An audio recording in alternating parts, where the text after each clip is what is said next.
want to give you a really important recommendation to take at dinner time to help you get into the most wonderful, deep, restorative sleep.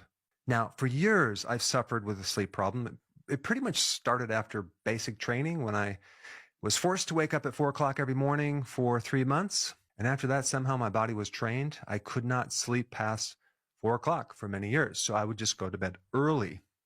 But I was still only getting about 6 to 6.5 hours of sleep for years. And I would always just cope by napping and try to get more sleep. But it wasn't until I got 8 hours of consistent day after day sleep that I discovered for myself how important this sleep is. Now, if we dissect your sleep, we have several situations. We have people that can't get the sleep. There's people that get up through the night and have to urinate very frequently. Sleep apnea, restless leg syndrome. Every single one of those problems I just mentioned can be resolved by this one remedy, and that is vitamin D. Usually you cannot fix your sleep by taking regular amounts of vitamin D. In fact, if you look at some of the studies that don't show that vitamin D can help your sleep, they're just using very, very tiny amounts.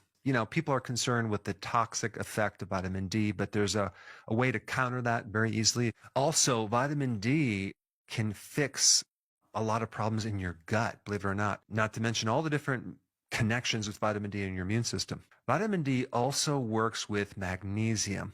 Those two are kind of partners in their ability to work together. And magnesium is behind all sorts of problems with cramping, heart palpitations, restless leg syndrome, higher levels of cortisol, which prevent your sleep. And a lot of people sleep better when they take magnesium before you go to sleep. But if you have restless leg syndrome or cramps and you're taking magnesium and it's not working, it could be because you need more vitamin D. And then we get into the powerful effect that vitamin D has with inflammation. It's one of the most powerful anti-inflammatories. And also when you sleep better, your blood sugars will be better. If we take a look at all the things that can improve your health, we have diet, exercise, sleep. I think sleep is at the top of the list. You're basically the circadian rhythms of your body that's controlled by a little bundle of nerves deep in your brain in the hypothalamus. There's receptors for vitamin D in that nerve bundle. And this is why, for example, when you get jet lag and it throws off your rhythm, the antidote is vitamin D. An obese person needs 3 times as much vitamin D as a thin person because vitamin D gets diluted. The same thing with the diabetic. The same thing as you age.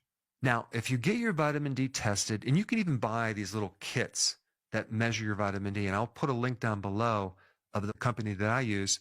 I buy the kit, I measure my own vitamin D, and when you get the results, if it's below 40 nanograms per milliliter, you're going to have all sorts of issues. You need levels that are like 70, 80, 90, or even 100, or even a little bit more to create a therapeutic benefit. Vitamin D is not really a vitamin. It's a hormone. And so if you're focused on taking vitamin D to get the hormone to work better, realize that the type of vitamin D that they test in your blood is the inactive version. It doesn't really tell you conclusively if you're getting the vitamin D in the cells. There's a lot of people who have vitamin D resistance who need to take a lot more vitamin D to penetrate that resistance. I would recommend taking at least 30,000 IUs of vitamin D3 for a period of time to start to elevate the vitamin D that you need therapeutically to create an effect on your sleep. I take 50,000 IUs every single day. But this is very important. I drink at least 2.5 liters of water every single day to prevent any type of side effect from this toxicity, which is the calcium issue, calcium in the blood. That's really the only side effect. So if you just maybe cut down on the dairy and you drink more water and you take all the cofactors. So I always take vitamin D with vitamin K2, very important. That prevents the calcium from building up in the blood. And then I also take magnesium. I take zinc as a cofactor. I take vitamin B6 as a cofactor. Now, a couple additional things that I'm going to recommend. If you're trying to sleep, it's best to take that vitamin D with the cofactors at the last meal of the day. You're going to get more absorption that way. Now, some people that take vitamin D before bed, it wakes them up. And I really think it's because they're not taking the cofactors, magnesium, zinc, B6, K2. So I would make sure that the temperature of your room is slightly cooler. That seems to help me. I crack the window open.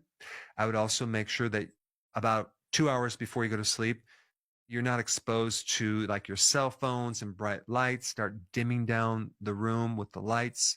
Now, since this vitamin D toxicity idea comes up so often, you should probably get a little more information on that. And I created a video just for you. Check it out.